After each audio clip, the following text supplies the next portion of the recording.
हर शुक्रवार की तरह इस बार भी कई फिल्में रिलीज हुई हैं, जिनमें से एक फिल्म है विक्रमादित्य मोटवाने द्वारा निर्देशित ट्रैप्ड और इस फिल्म के निर्माता हैं फैंटम फिल्म्स। फिल्म की स्टार कास्ट की बात करें तो उसमें अभिनय किया है राजकुमार राव और गीतांजलि थापा ने। ट्रैप्ड एक आम सिनेमा नहीं है, ये लीक से हटके है या नाच गाना या हिंदी सिनेमा के चलन में रहे फॉर्मूले नहीं है।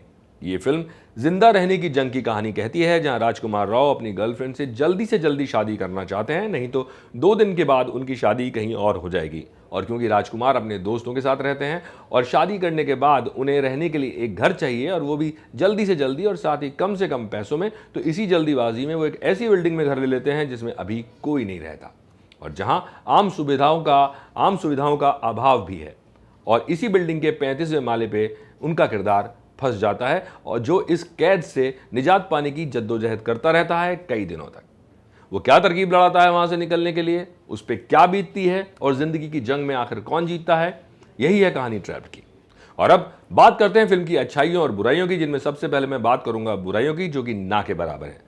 पहली बात, इस तरह की फिल्मों में जहां फिल्म ज्यादातर एक ही कलाकार के कंधों पर टिकी होती है, वह राइटर, डायरेक्टर और एक्टर को बड़ी सतर्कता से काम करना पड़ता है, क्योंकि यहां दर्शक की रुचि बनाए रखने के लिए लिखाई, निर्देशन और अभिनय तीनों का ही ग्राफ बड़ी खूबसूरती से डिजाइन किया जाना चाहिए, नहीं तो दर्शक बोर हो सकता है। क्योंकि यहां दर्शक को बांधे रखने के लिए इन तीनों चीजों के अलावा किसी और चीज का सहारा नहीं लिया जा सकता। मसलन गाना या हंसी मजाक या और किरदार नहीं है इस फिल्म में, जैसे एक ही किरदार है ज़्यादातर फिल्म में, उस तरह से और किरदार नहीं है जैसे अक्सर फिल्मों में होता है। और मुझे यहाँ पर लेखक और निर्देशन की बहुत मामूली सी एक चूक लगी। फिल्म में जब कमरे में राजकुमार का किरदार बंद हो जाता है तो दूसरे दिन की जो गतिविधियां हैं वो पहले दिन के मुकाबले थोड़ी और उनमें तीव्रता लाने की ज़रूरत थी।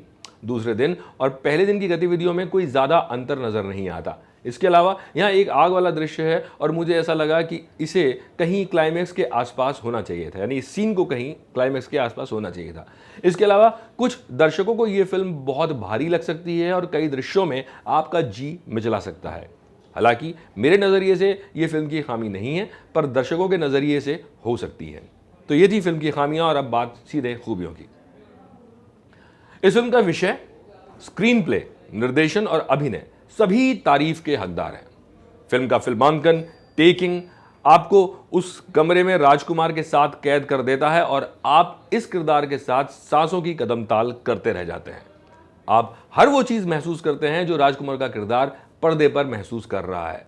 फिल्म के लॉजिक फिल्म का साथ कहीं नहीं छोड़ते और फिल्म के तीनों ग्राफ यानी लिखाई, निर्देशन और अभिनय खूबसूरती के साथ आपको बांधे रखते हैं। फिल्म की सिनेमाटोग्राफी और बैकग्राउंड स्कोर फिल्म को और बल देता है। राजकुमार राव ने एक बार फिर अपने अभिनय का लोहा मनवाया है और वहीं मोटवाने ने अपने निर्देशन का।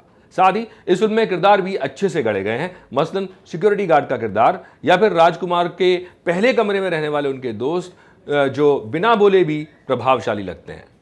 हालांकि ये किरदार बहुत छोटे हैं, मगर इनको जो डिज़ाइन किया गया है या जिस तरह के किरदार लेखक और निर्देशक ने सोचे हैं वो कमाल के हैं। तो जाइए ट्रैप ज़रूर देखिए। अगर आप कुछ अलग हटके देखना चाहते हैं तो ये फिल्म आपके लिए है और मेरी तरफ से इस फिल्म को 4 स्टार्स।